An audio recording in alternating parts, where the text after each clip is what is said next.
একই হাসপাতালে জুলাইয়ের এই 35শে জুলাই বা 34শে জুলাইয়ের সময়গুলোতে এই হাসপাতালগুলোতে হামলা চালিয়েছিল ছাত্রলীগ।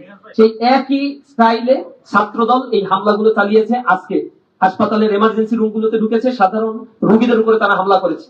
এই হচ্ছে তাদের রিয়েল চিত্র, অর্থাৎ ছাত্রলীগের একেবারেই হুবহু অনুকরণ করছে এই ছাত্রদল। এরপরে আপনারা দেখেছেন রংপুরে আজকে তারা মিছিল নিয়ে বহিরাগত একজনও ছাত্র না, এখানে বহিরাগত সন্ত্রাসীদের নিয়ে এসে বেগম রোকেয়া বিশ্ববিদ্যালয়ের ক্যাম্পাসের সামনে রামদাও, চাপাতি, ক্রিস এগুলো নিয়ে তারা হামলা চালিয়েছে। এখানে আপনারা দেখতে পাচ্ছেন একবারে প্রকাশ্যে এগুলো উঁচিয়ে নিয়েছে, কিন্তু প্রশাসন পাশে দাঁড়িয়ে নির্বিকার ভূমিকা পালন করছে। আওয়ামী ফ্যাসিবাদের প্রশাসন যেমন ভূমিকা পালন করতো, ওই ফ্যাসিবাদের প্রশাসনের প্রেতাত্মারা এখন আবার বর্তমান সরকারের এস্টাবলিশমেন্ট প্রতিষ্ঠার জন্য একই রকম ভূমিকা বা আচরণ তারা দেখাচ্ছে। এখানে তাই নয়, পবিত্র দোয়া অনুষ্ঠানটি পণ্ড করে দিয়ে তারা শিক্ষার্থীদের অডিটোরিয়াম ও ক্যাম্পাস থেকে একে একে বের করে নিয়ে এসে রাজপথে মারধর করে এবং রাজধানী নিউ মার্কেট ও সায়েন্স ল্যাব এলাকায় প্রকাশ্যে অস্ত্র হাতে মিছিল করে এবং কর্তব্যরত সাংবাদিকদের হত্যার হুমকি দেয় ও পথচারীদের উপর চাপাতি দিয়ে হামলা চালায়।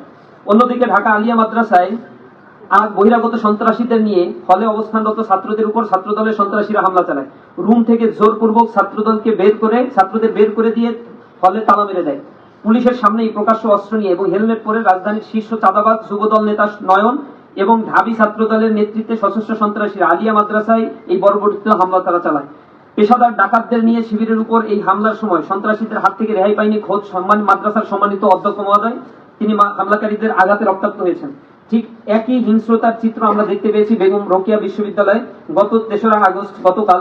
সেখানে জুলাই গণ অভ্যুত্থান ভিত্তিক আলোকচিত্র প্রদর্শনী জুলুমের বিরুদ্ধে জুলাই চলাকালে সন্ধ্যায় ছাত্রদল পরিকল্পিত হামলা চালিয়ে স্টল ভাঙচুর ও নেতাকর্মীদের উপর আক্রমণ করে। এতে সাবেক কেন্দ্রীয় পাঠাগার সম্পাদক ও সাবেক শাখা সভাপতি সোহেল রানা সহ বেশ কয়েকজন জনশক্তি আহত হয়। এর জেরে 4 আগস্ট পুরো রংপুর থেকে বহিরাগত সন্ত্রাসীদের নিয়ে এসে বেরোবি ক্যাম্পাসে শিক্ষার্থীদের উপর পুনরায় হামলা করতে যায় ছাত্রদল।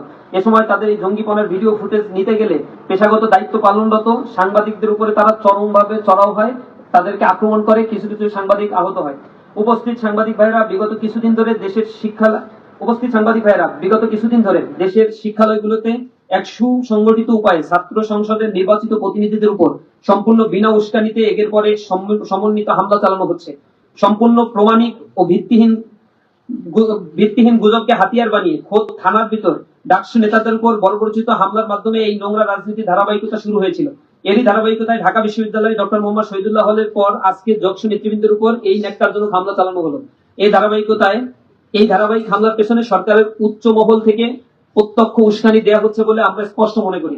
অত্যন্ত পরিতাপের বিষয় হলো, দেশের সর্বোচ্চ ও শিক্ষকদের লাঞ্ছিত করার পর আজ পর্যন্ত কোনো একটি ঘটনারও কোনো প্রকার সুষ্ঠু বিচার বা প্রশাসনিক ব্যবস্থা গ্রহণ করা হয়নি। প্রশাসনের এই রহস্যজনক নিরাপত্তা অপরাধীদের আরো বেশি বেপরোয়া করে তুলছে। এরই মাধ্যমে ছাত্র জনতার গণ অভ্যুত্থানের পর ক্যাম্পাসে একটি সুষ্ঠু গণতান্ত্রিক ও সহনশীল রাজনৈতিক পরিবেশ বিনির্মাণের যে আকাঙ্ক্ষা তৈরি হয়েছিল তা অঙ্কুরেই বিনষ্ট করা হচ্ছে। সাধারণ শিক্ষার্থী ও ছাত্র সংগঠনগুলোর প্রতিবাদের ভাষা কেড়ে নিয়ে বর্তমান সরকার এক নতুন কর্তৃত্ববাদী শাসন কায়েম করার অপচেষ্টা চালাচ্ছে। নির্ভরযোগ্য জাতীয় সংবাদ মাধ্যমে প্রকাশিত সর্বশেষ অপরাধনামা পর্যালোচনা করলে দেখা যায়, কেবল বিগত জুলাই মাসেই দেশ জুড়ে খুন, ধর্ষণ, দখলবাজি, টেন্ডারবাজি সহ এই দলের অন্তত 300টি প্রকাশ্য সন্ত্রাসী অপরাধের চিত্র উঠে এসেছে। জনগণের তীব্র সংশয় জানা পাচ্ছে যে বর্তমান সরকারের 5 মাসের চরম জনদুর্ভোগ, তেল, গ্যাস ও বিদ্যুৎ সংকট এবং অর্থনৈতিক অস্থিরতা থেকে জনগণের দৃষ্টি ভিন্ন দিকে প্রবাহিত করতেই দেশ জুড়ে ছাত্রদল যুবদলের এই সন্ত্রাসী কর্মকাণ্ডকে লেলিয়ে দেওয়া হয়েছে। আমরা স্পষ্ট ভাষায় হুঁশিয়ার করে দিতে চাই, শিক্ষার্থীদের উপর হামলা চালিয়ে নিজেদের সন্ত্রাসী সক্ষমতা যাচাইয়ের এই অপচেষ্টা আপনাদের জন্যই বুমেরাং হবে। গত 16 বছর ধরে শিক্ষার্থীদের উপর নির্যাতন, টেন্ডারবাজি চালিয়ে যে পতিত স্বৈরাচার আজ ইতিহাসে রাস্তা করে নিক্ষিপ্ত হয়েছে, তাদের করুণ পরিণতি থেকে শিক্ষা নিন। ছাত্র জনতার রক্তের উপর দাঁড়িয়ে গঠিত এই নতুন বাংলাদেশে কোন ধরনের দখল বাণিজ্য, লেজুর ভিত্তি ও মাস্তানি রাজনীতি দেশের ছাত্র সমাজ আর এক চুলও সহ্য করবে না। আমাদের সুস্পষ্ট দাবি সমূহ: জগন্নাথ বিশ্ববিদ্যালয়, ঢাকা কলেজ এবং আলিয়া মাদ্রাসায় ঘটিত যে সন্ত্রাসী হামলা হয়েছে, এই হামলার সাথে যারা জড়িত তাদেরকে অতি দ্রুত বিচার এবং বহিষ্কার করতে হবে। প্রক্টর অফিসের অতি উৎসাহী কর্মকর্তাদের বিরুদ্ধে ব্যবস্থা গ্রহণ করতে হবে। সাধারণ শিক্ষার্থীদের ন্যায্য দাবির পোস্টার ছিঁড়ে ফেলা এবং অডিটোরিয়ামে প্রবেশে বাধা দেওয়ার ক্ষেত্রে প্রক্টর অফিসের যে সকল কর্মকর্তা পক্ষপাতমূলক ভূমিকা পালন করেছে তাদের দ্রুত জবাবদিহিতার আওতায় আনতে হবে। 3, আহতদের সুচিকিৎসা নিশ্চিত করতে হবে। তালাবদ্ধ হল মুক্ত করে সাধারণ শিক্ষার্থীদের মেধার ভিত্তিতে হল বন্টন করতে হবে। দ্বিতীয় ক্যাম্পাসের কাজ, জগন্নাথ বিশ্ববিদ্যালয়ের দ্বিতীয় ক্যাম্পাসের কাজ সেনাবাহিনীর হাতে হস্তান্তর করতে হবে। আজকের এই সংকটময় মুহূর্তে আমরা দেশের সকল শিক্ষার্থী ও সাধারণ ছাত্র সংগঠনগুলোকে ঐক্যবদ্ধ হওয়ার আহ্বান জানাচ্ছি। এই বর্বরোচিত হামলার অবিলম্বে সুষ্ঠু বিচার না হলে দেশের গণতান্ত্রিক অগ্রযাত্রা চরমভাবে বাধার মুখে পড়বে এবং শিক্ষাঙ্গন সহ দেশ জুড়ে এক গভীর অস্থিতিশীলতা তৈরি হবে, যার সম্পূর্ণ দায় এই বর্তমান সরকারকেই বহন করতে হবে। আমরা আজকের সারাদিনে এই বর্বরোচিত হামলার প্রতিবাদে আগামীকাল সকাল 9টায় শহীদ মিনার থেকে রাজু ভাস্কর্য পর্যন্ত ছাত্র গণ জামায়াত আমরা পালন করব এবং এই গণ জামায়াত থেকে শিক্ষার্থীদের পক্ষ থেকে, ইসলামী ছাত্র শিবিরের পক্ষ থেকে সরকারের প্রতি আজকের এই ন্যাক্কারজনক হামলার বিচারের দাবি জানাবো এবং সামগ্রিকভাবে এই জাতীয় হামলাগুলোর পুনরাবৃত্তি যেন না হয় এ ব্যাপারে সরকারের প্রতি দৃষ্টি আকর্ষণ করছি। কারণ আপনার ক্ষমতার মসনদ খুবই পিচ্ছিল, ক্যাম্পাসগুলোকে যদি আপনি অস্থিতিশীল করেন আপনার ওই মসনদও খুব বেশি দিন টিকে থাকা আপনার জন্য সম্ভব হবে না। আপনারা দেখেছেন এই হামলার সিনারিও গুলো আমাদের সামনে এসেছে, আমরা কিছু জিনিস আপনাদের কাছে নিয়ে আসছি। হাসপাতালে যে হামলাগুলো চালানো হয়েছে এগুলো আগস্ট মাসের 15ই জুলাই এবং বিভিন্ন সময় এই হামলাগুলো ছাত্রলীগ চালাতো। ইভেন আজকের যে দিন 2 বছর আগে আগস্টের এই সময়ে একই হাসপাতালে জুলাইয়ের এই 35শে জুলাই বা 34শে জুলাইয়ের সময়গুলোতে এই হাসপাতালগুলোতে হামলা চালিয়েছিল ছাত্রলীগ। সেই একই স্টাইলে ছাত্রদল এই হামলাগুলো চালিয়েছে। আজকে হাসপাতালের এমার্জেন্সি রুমগুলোতে ঢুকেছে, সাধারণ রোগীদের উপরে তারা হামলা করেছে। এই হচ্ছে তাদের রিয়েল চিত্র, অর্থাৎ ছাত্রলীগের একেবারেই হুবহু অনুকরণ করছে এই ছাত্রদল। এরপরে আপনারা দেখেছেন রংপুরে আজকে তারা মিছিল নিয়ে বহিরাগত একজনও ছাত্র না, এখানে বহিরাগত সন্ত্রাসীদের নিয়ে এসে বেগম রোকেয়া বিশ্ববিদ্যালয়ের ক্যাম্পাসের সামনে রামদাও, চাপাতি, ক্রিস এগুলো নিয়ে তারা হামলা চালিয়েছে। এখানে আপনারা দেখতে পাচ্ছেন একবার প্রকাশ্যে এগুলো উঁচিয়ে নিয়েছে, কিন্তু প্রশাসন পাশে দাঁড়িয়ে নির্বিকার ভূমিকা পালন করছে। আওয়ামী ফ্যাসিবাদের প্রশাসন যেমন ভূমিকা পালন করত, ওই ফ্যাসিবাদের প্রশাসনের প্রেতাত্মারা এখন আবার বর্তমান সরকারের এস্টাবলিশমেন্ট প্রতিষ্ঠার জন্য একই রকম ভূমিকা বা আচরণ তারা দেখাচ্ছে। এখানে আরো কিছু ফুটেজ আমাদের কাছে আছে।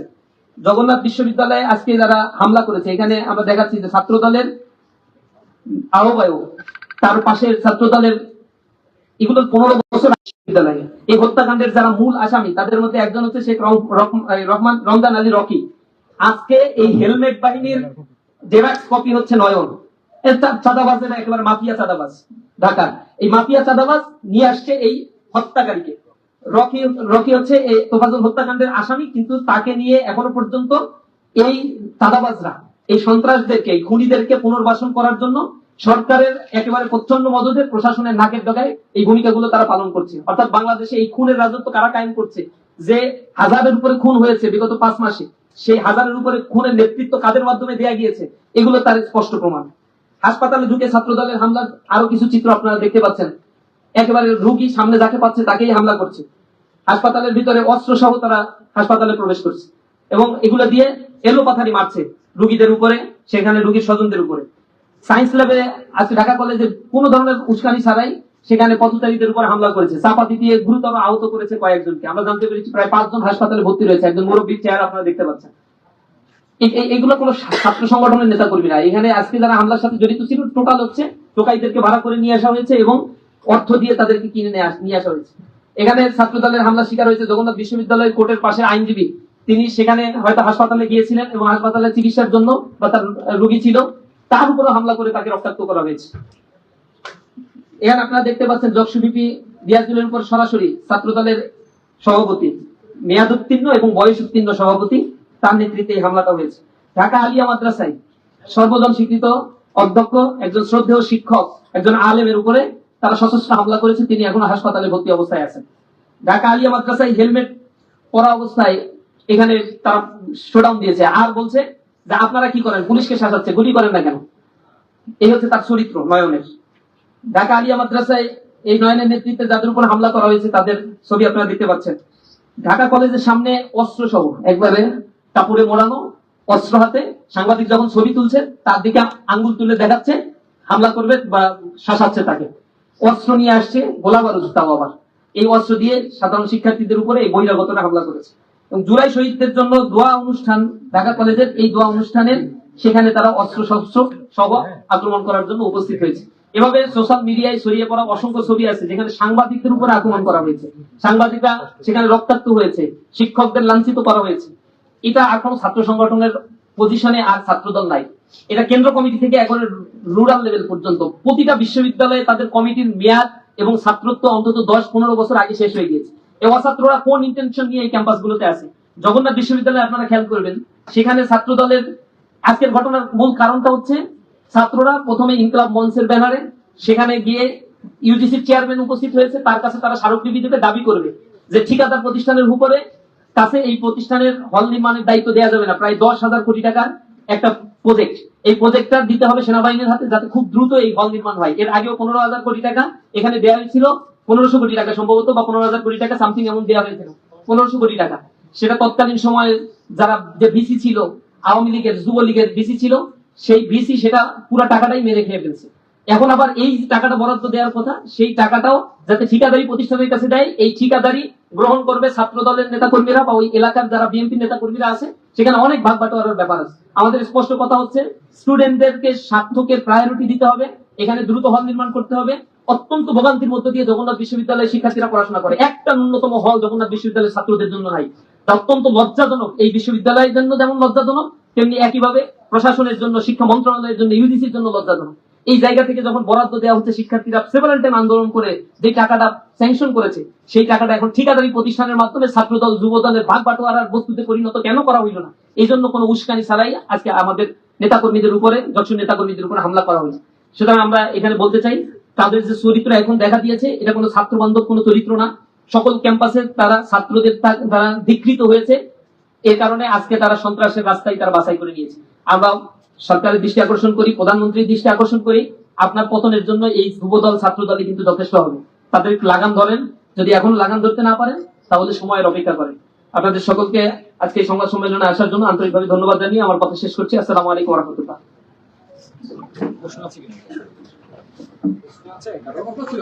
জি, যুবদল নেতা নয়ন বলছেন যে যেহেতু শেখ হাসিনা সরকার দেশে সরকার দেশে আপাতত করছে, সেদিক থেকে আপনারা লিয়াজু করে তাদেরকে অর্থাৎ ছাত্রদলকে পরিচিত করার চেষ্টা করছেন বলে তিনি অভিযোগ করেছেন। সে তো শুধু সাদাবাজ না, সে চরম মিথ্যাবাদ, মিথ্যাবাদ একটা মানুষ। চোখের সামনে মিথ্যা কথা বলে দেবে, এটা তো সাংবাদিকরাও কয়েকবার তাকে প্রশ্ন করছে, ধরছে। শেখ হাসিনা চলে আসবে কি আসবে না সেটার চাইতে প্রশ্নটা হলো আজকে হামলার ঘটনা কাদের দ্বারা সংঘটিত, কারা সশস্ত্র এখানে প্রস্তুতি নিয়েছিল, ইসলামী ছাত্র শিবিরের অবস্থান কি ছিল, সেগুলো মিডিয়ার মাধ্যমে সবই পরিষ্কার। সুতরাং সে যদি দিনকে রাত আর রাতকে দিন বলে বেড়াতে পারে, এটা তাদের চরিত্রের মধ্যেই আছে, এটা বিএনপির চরিত্রের মধ্যেই আছে। আমরা বারবার বলছি, তাদের কথা এবং কাজের ভিতরে কোনো মিল নাই। তাদের একবার টপ টু বটম সব নেতা কর্মীর চরিত্রই এক, বলে একটা করে আর একটা। এটা গণভোটের ক্ষেত্রে, এটা জুলাই সনদ বাস্তবায়নের ক্ষেত্রে, এখন বর্তমান মানুষকে ধোকা দেওয়ার ক্ষেত্রে এরা সবচেয়ে বেশি পারঙ্গম একটা রাজনৈতিক দল। সুতরাং তাদের চালাচামুন্ডা যারা আছে তাদের চরিত্র এমন হবে, এটা খুবই স্বাভাবিক। সুতরাং তাকে নিয়ে আমি আর খুব বেশি কথা বলতে চাই না। তার কথার ভ্যালু কোথায় আছে, তাকে কেন পালা হয়, কি কারণে তাকে এখন পর্যন্ত দলে রাখা হয়েছে, এত অ্যালিগেশন থাকার পরেও এগুলো জাতির কাছে স্পষ্ট। এই চাঁদার সেটা চাঁদাবাজি করে পুরান ঢাকায়, এই চাঁদার ভাগ বাটোয়ারা কোথায় কিভাবে যায়, এগুলো জাতির সবাই আসলে ক্লিয়ার, সবাই জানে। সুতরাং তার কথা, তার পয়সা মূল্য আমাদের কাছে নাই। মূল ফ্যাক্টটা সংবাদ মাধ্যমে আপনারা প্রচার করেছেন, সাংবাদিকদের মাধ্যমে উঠে এসেছে। যদি সরকারের বিবেক নাড়া দেয়, যদি সরকার মনে করে তাদের কোনো রেসপন্সিবিলিটি আছে, তাহলে সেটা তারা পালন করবে। অন্যথায় জনতা তাদের যে জবাব দেওয়ার, ছাত্র জনতা তাদের সেই জবাবটা সময় অনুযায়ী দিয়ে দেবে ইনশাআল্লাহ।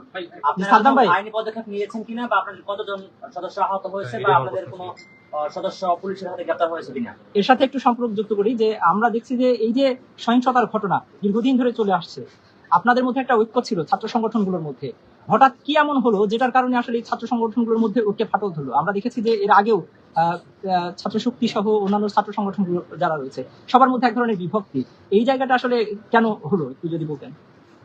আমরা গ্রেপ্তারের তথ্য এখনো সংগ্রহ করছি। আমাদের জানা মতে একজন আলিয়া মাদ্রাসার একজন দায়িত্বশীলকে গ্রেপ্তার করা হয়েছে।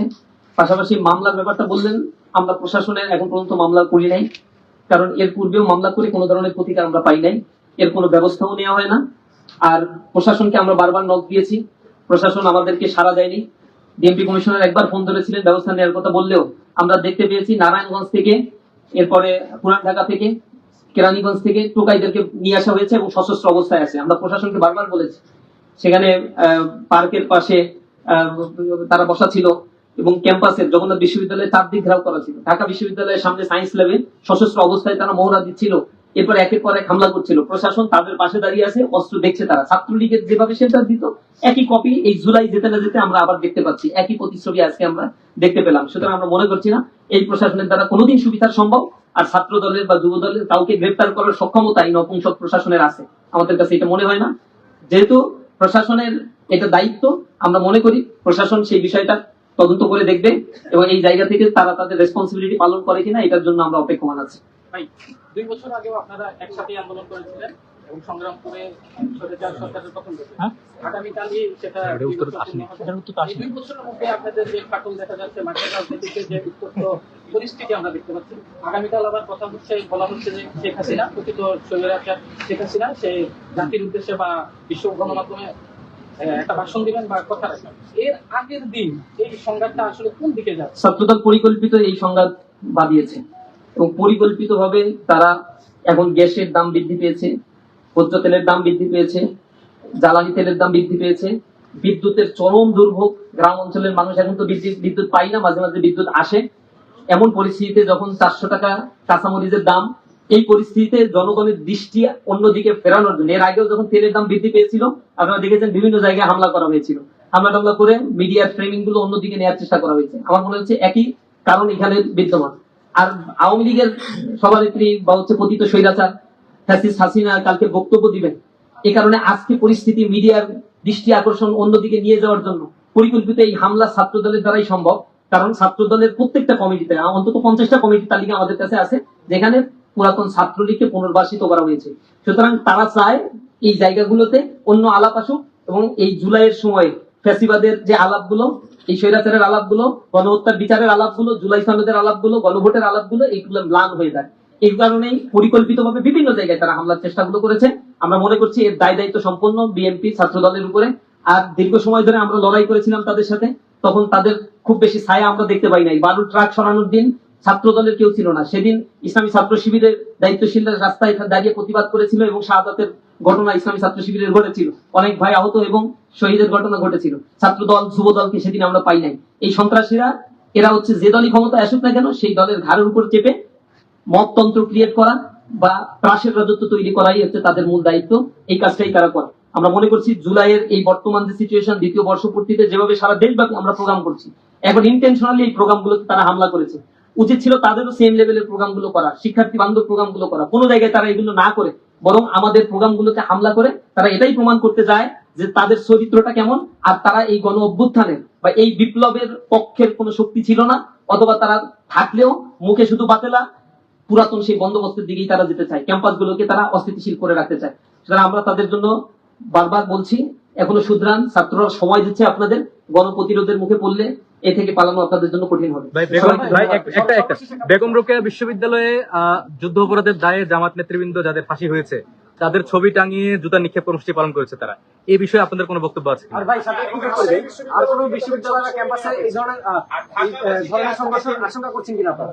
যে আর কোনো ক্যাম্পাসে এই ধরনের সংঘর্ষের আশঙ্কা করছেন কিনা? তা আমরা তো খবর পাচ্ছি তারা একে একে ঢাকা কলেজের হল দখল করবে, আলিয়া মাদ্রাসার হল দখল করবে, এরপরে অনেকগুলো কলেজ তাদের টার্গেটে আছে। আমাদের কাছে ইতিমধ্যেই খবর এসেছে তিতুমির কলেজ তো অলরেডি হল দখল করছে। কুমিল্লা বিশ্ববিদ্যালয়ে গণরুম কালচার তারা ফেরত নিয়ে আসছেন, তারা 24 জনের মতো গণরুমে রেখেছে। সেখানে এই নিউজ আসছে, ছাত্ররা সেখানে প্রতিবাদ করছে, প্রতিরোধের মুখে তারা সেই গণরুম ছাড়তে বাধ্য হয়েছে।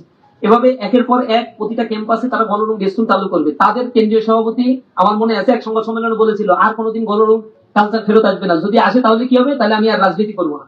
এদের চরিত্রের ভিতরে কোনো মিল দেখেন? এই গণরুম গেস্ট রুম হল দখল এগুলো চলছে, তিতুমির কলেজে হল দখল করছে, এগুলো প্রকাশ্যে সংবাদ মাধ্যমগুলোতে আসছে। তাদের ন্যূনতম কোনো লজ্জাবোধ থাকলে এই রাজনীতি থেকে তাদের ছেড়ে দেওয়া উচিত ছিল, কিন্তু তারা এটা করে নাই এবং একের পর এক এই কাজগুলো তারা করবে।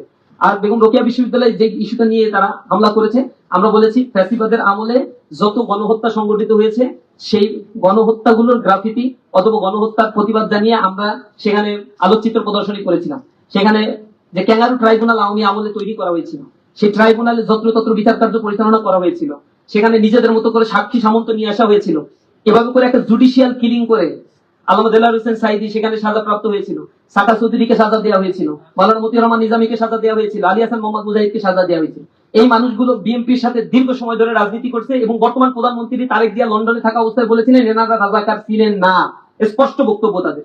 সুতরাং তাদের উপরে কিলিং করা হয়েছে, এটা বর্তমান প্রধানমন্ত্রীর ভাষ্য, খালেদা জিয়ার ভাষ্য এবং এই বিএনপির এটাই হচ্ছে বিএনপির ভাষ্য। কিন্তু সেই জায়গা থেকে ছাত্রদল যখন এইগুলোকে ওন করতে পারে না, তার মানে এটা বিএনপির ছাত্রদল না, এটা জিয়াউর রহমানের ছাত্রদল না, এটা তারেক জিয়ারও ছাত্রদল না। এগুলোর একমাত্র ধর্ম হচ্ছে ফাসাদ তৈরি করবে, সন্ত্রাসী তৈরি করবে। এ কারণেই তারা মূলত এই হামলাগুলো করেছে। এবং তাদের যে ব্যক্তিগতভাবে যে দলটা করে, জাতীয়তাবাদী আদর্শটা যে আসলে কি, এই দেশকে যে তারা কি দিতে চায় এগুলো তারা জানে না। তাদের মূল কথা হচ্ছে শিবির প্রতিহত করতে হবে, যে গঠনমূলক কাজই করুক না কেন। সেই জায়গা থেকেই তারা হামলা করেছে। বেগম রোকেয়ায় ওই ইস্যু নিয়ে না হলে বুঝলাম হামলা করেছে, কিন্তু জগন্নাথ বিশ্ববিদ্যালয়ে কি কারণে তারা হামলা করেছে, ঢাকা আলিয়ায় কি কারণে তারা হামলা করেছে, অথবা ঢাকা কলেজে হামলা করেছে তো দোয়া অনুষ্ঠান, শহীদদের জন্য এবং আহতদের জন্য দোয়া অনুষ্ঠানে হামলা করেছে। কতটা নিকৃষ্ট হতে পারে এই ছাত্র সংগঠনটা, আজকে তাদের কর্মকাণ্ডের মাধ্যমে তারা প্রমাণ করেছে নিকৃষ্টতার চূড়ান্ত পর্যায়ে এখন তারা পৌঁছে গিয়েছে। তাদের ভিতরে ন্যূনতম মনুষ্যত্ববোধ এবং ন্যূনতম ছাত্রদের প্রতি দায়বোধ নাই। তারা তো বেগম রোকেয়ায় ছাত্র সংসদ হইতে দেয় নাই, শাহজালাল বিজ্ঞান প্রযুক্তিতে ছাত্র সংসদ হতে দেয় নাই। তারা ঢাকা বিশ্ববিদ্যালয়ের ছাত্র সংসদ না হওয়ার পক্ষে যে পরিমাণে কাজ করেছে, বারংবার পিছানো হয়েছে। রাজশাহী বিশ্ববিদ্যালয়ের ছাত্র সংসদ 3 বার পিছানো হয়েছে শুধু ছাত্র দলের কারণে। কারণ তারা জানেন ছাত্র বান্ধব কোনো কর্মসূচি নাই, দেউলিয়া একটা ছাত্র সংগঠন হচ্ছে ছাত্র দল। তাদের সন্ত্রাসী কর্মকাণ্ড ধিক্কার করেছে ছাত্ররা এবং এগুলো বয়কট করেছে। এগুলো তারা জানতে পেরেই তারা এখন আর ছাত্র সংসদ না, চোর দখল করবে, প্রশাসনকে ব্যবহার করবে, এরপরে হচ্ছে টার্গেট হত্যাকাণ্ড পরিচালনা করবে, দখল বাণিজ্য করবে, এগুলোর দিকেই তারা এখন